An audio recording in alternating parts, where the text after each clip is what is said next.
we are the Group 3 and we're going to tackle all about nutrients utilization. What is nutrients utilization? Nutrients utilization. Nutrients utilization covers the processes that the nutrients undergo during digestion, absorption, metabolism, and excretion. Now let's talk about digestion. One of the reasons why food is important is that it serves as a source of nutrients for the body's many functions. The complex substances like carbohydrates, protein, and fat must be broken down mechanically and chemically into smaller and simpler units, a complex process known as digestion.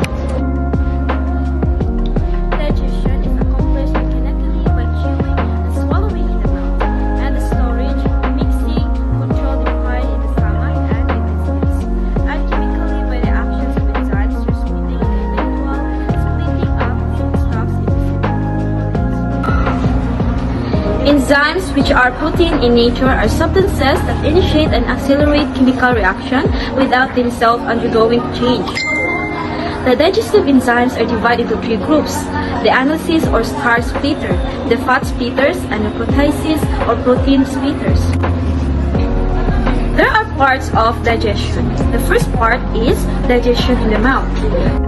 With the entrance of food in the mouth, digestion is started by the means of mastication. This is responsible for increasing the surface area for digestive and for the stimulation of the flow of saliva. Second is digestion in the stomach. In the stomach, the following process occur. The first one is the stomach receives the food and acts as a reservoir for a short time. The peristaltic activity in the stomach walls reduces the mass to a semi-fluid time. The second one is the acidity of the stomach caused by the secretion of hydrochloric acid. In the gastric juice stops the digestive action of pectin in the food mass. The fourth one are all foods are liquefied and mixed with the hydrochloric acid. The HCl is responsible for creating a favorable pH for the actions of pepsin, a gastric enzyme that converts proteins into polypeptides. The fifth one is milk is curdled and the casein is set free. The sixth one is the digestion of fat, specifically the emulsified ones, commences in the stomach due to the presence of small amounts of gastric lipids. The seventh one is the food leaves the stomach in the form of chyme. Then, the stomach is normally emptied in 1 to 4 hours with carbohydrates leaving the stomach rapidly, followed by protein and fats. The third part of digestion is in the small intestine.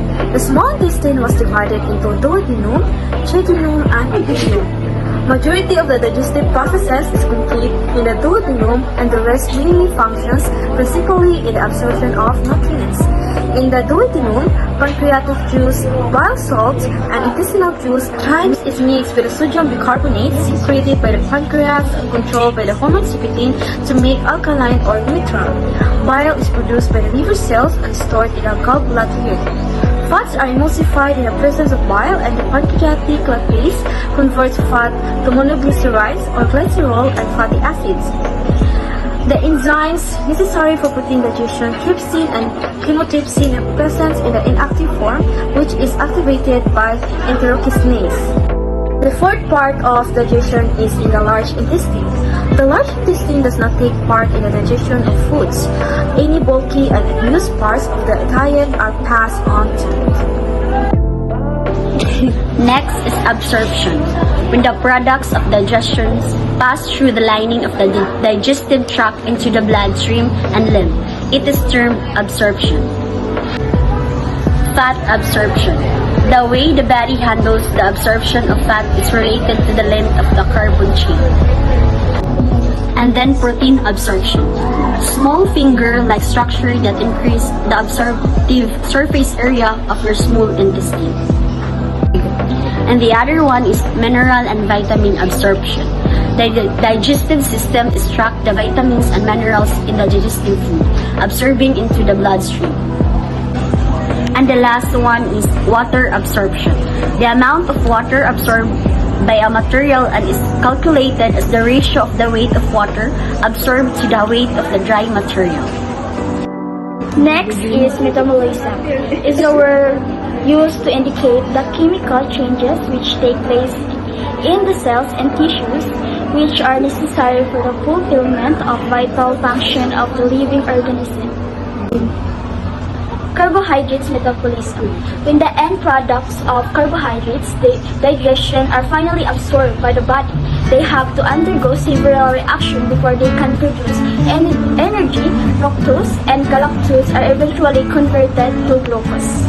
You're so irreplaceable. Glucose become one of the following. 1. Blood glucose. 2. Glycogen, where it serves as sworn glucose. 3. Part of non-essential amino acid. 4. Constituents of body structure like brain and cells. 5. Adipose fat, glycerol, provide the source for the reaction. 6. Pyruvate, which is the K metabolite in the Krebs cycle. Protein metabolism. The metabolism of protein is concerned chiefly with the fate of amino acid.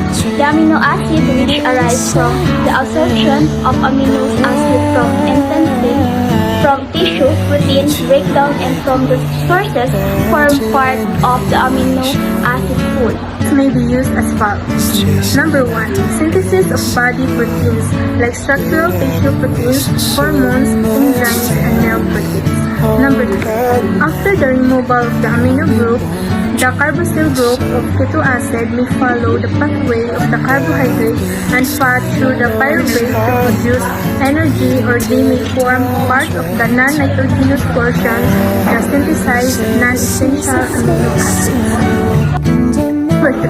The amino group may be used to synthesize non-essential amino acids through the transfer of the amino group to other substances, or it may be used for the formation of urea. Urea may be excreted in the urine or used for the synthesis of glutamine, important for acid-base binding. Number 4. Serve as precursors for the synthesis of other biologically important compounds like glycine, porphyrin, tyrosine, thyroxine, and melanin. One of the 3 pathways during metabolism. Number 1. As a source of energy in all tissues except the central nervous system. Number 2. Stored in the fat depots for future use as a source of energy. Number 3. Converted into glucose and then metabolized in the same way as a source of energy converted into glycogen or converted. 4. Excretion. Excretion of waste is accomplished by the kidney, the colon, the skin, and the lungs. The kidney removes nitrated waste such as urea, ammonia, uric acid, water, mineral salts, and water-soluble vitamins. The colon eliminates indigestible fiber, bile pigments, cholesterol, some metabolic products, and bacterial waste. The skin eliminates water, mineral salts, and some nitrogen waste, and the lungs give off CO2 and H2O.